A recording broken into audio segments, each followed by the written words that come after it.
자, 지난 시간에 이어서 신격 획득, 신성시대에서 두려움의 대상이었다가 신성화되고 그것이 인격화를 거쳐서 신으로 좌정한다고 이야기했는데 가장 문제가 되는 게 이 조상이에요, 조상.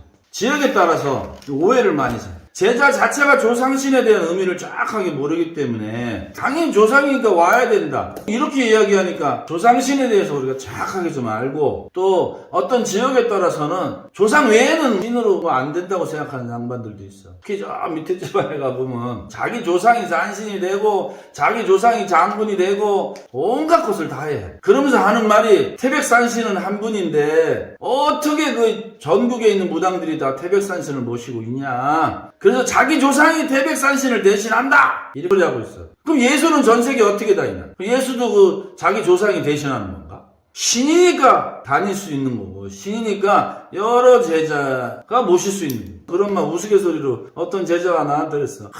태백산신 할아버지는 한 달에 한 번씩 정말 바쁘시겠어요. 왜? 그랬지. 초하루마다 제자들이 맨날 태백산신 할아버지 오세요. 맨날 비고 있으니 얼마나 바쁘겠습니까? 여기저기 따다녀야 된다고. 그래서 내가 그랬어. 야, 그 예수는 주말마다 바쁘겠다며 그랬어. 전 세계를 다녀야 돼, 예수는. 대뜸 뭐 한 5년 된 제자한테 너 몸주신이 누구야? 그럼 우리 할머니요. 그나마 대답하는 게. 이렇게만 대답한다 이거야. 이 신의 원리에 대해서 공부들 안 해요, 무당들이. 이 조상신에 대해서 우리가 오늘 확실히 공부 좀 해봅시다. 조상신이 이제 두 가지로 나눠진다고 지난 시간에 얘기했어요. 하나는 조상이 신성시대에서 신격을 획득해서 무슨 신장? 무슨 대신으로 자정을 하시죠. 그런데 조상영이 문제라, 이 영이, 이게. 조상영은 뭐예요? 말 그대로 그냥 조상이에요. 조상신은 어디까지 올라가냐? 4대까지 올라가요.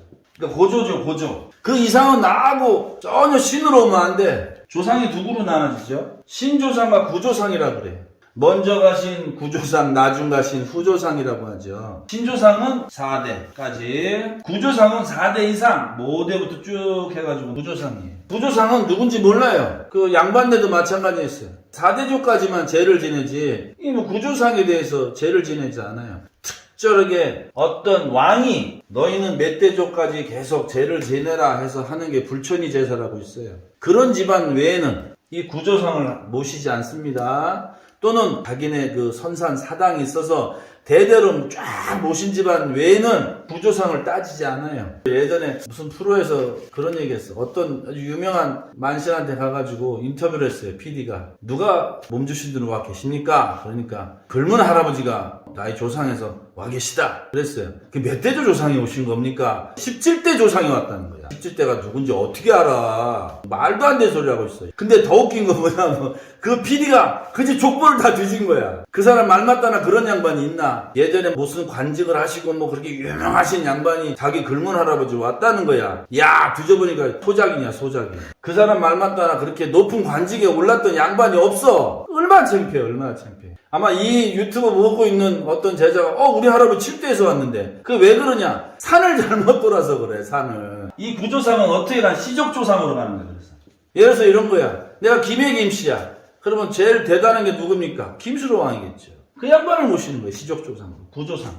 그런데 이제 여기서 약간 혼동되면 안 되는 게 본산 장군하고 그 시족조상 장군하고 좀 개념이 달라. 본산 장군. 그건 지역 장군이야. 쉽게 얘기하면. 저는 신림동이 본향이에요. 서울시 관악산이. 관악산의 그 본산 장군은 강강찬 장군. 저는 장씨니까 강씨하고 전혀 상관이 없죠. 그렇지만 본산 장군으로서 강강찬 장군을 모셔요. 그 지역 장군이라는 거예요. 그래서 부월산의 최영 장군, 뭐 최일 장군이라고 하잖아요. 우리 이봉만 신들이. 그 지역 장군이라는 거예요. 서해바다를 지키는 임경업 장군은 어업신으로서 지역 장군인 거예요. 임씨가 아니라도 내가 서해안 쪽에 연관이 있으면 지역 장군으로 모실 수 있는 거예요. 그게 이제 본산 장군이 돼요. 그래서 시족 조상으로서 장군으로서 무관으로서 큰일을 했다 그러면 장군으로 모실 것이고 문관이면 벼슬 할아버지나 근문 할아버지를 모실 수 있는 거예요. 17대라 그러지 말고 시족조상이라고 얘기해야 정답이다 이 말이야. 그래서 우리 집에 양반이었어요. 시족에 반드시 근문 할아버지가 있을 겁니다. 반드시 벼슬 할아버지가 있을 거예요.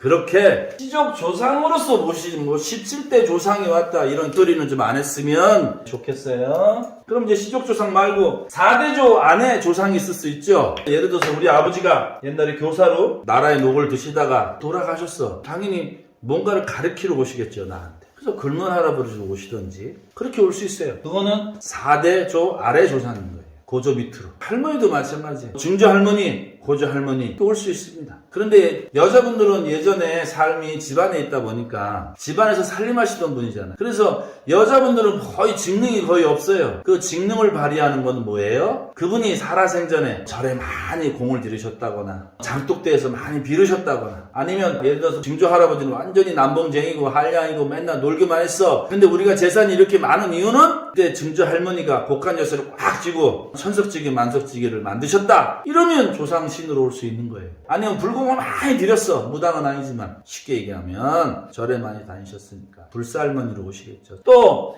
그 할머니가 바다에서 해녀짓을 하셨어. 그러면 어업에 관계된 용신의 개념으로 들어오시겠죠. 예를 들어서 뭐 용궁불사가 됐든 물할머니가 됐든 이런 신으로 올 수 있는 거예요. 집안에도 단순하게 애만 낳고 소뚜껑 운전했으면 절대 신으로 오면 안 되는 거예요. 왜? 신성화 단계를 거칠 수가 없기 때문에.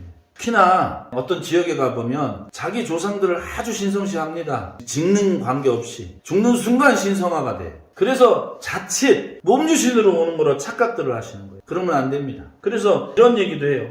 무슨 장군이 왔다는 거야. 그게 무슨 의미가 있어? 나하고 하등의 관계가 없는데 왜 와요? 이렇게 묻는 제자들도 있어요. 백마장군이 왜 오냐 이거야 나한테. 우리 할배 아닌데. 반대로 우리 할배가 백마장군으로 온다 이렇게 얘기하는 우매한 친구의 자연신인데 어떻게 인물신이 됐다고 얘기하냐 이 말이야. 그러니까 자연신이 뭔지 인물신이 뭔지 구분이 안 가서 그래. 우리 할배가 도 닦아서 태백산신으로 왔다는 거야. 이게 말이 돼 그게? 그게 말이 안 돼. 그래서 이 조상신에서 구분을 정확하게 할 줄 알아야 돼요. 4대조까지만 조상신으로 오는 거야. 반드시 무슨 과정을 거쳐야 되냐면 신성화 단계를 거쳐야 되는 거예요. 그래야지만이 신격을 획득해서 신장이나 대신으로 오는 거예요. 이 기준이 있어야 돼. 그래야 제자들이 혼동하지 않는 거예요. 이제 혼동하지 않겠지? 네.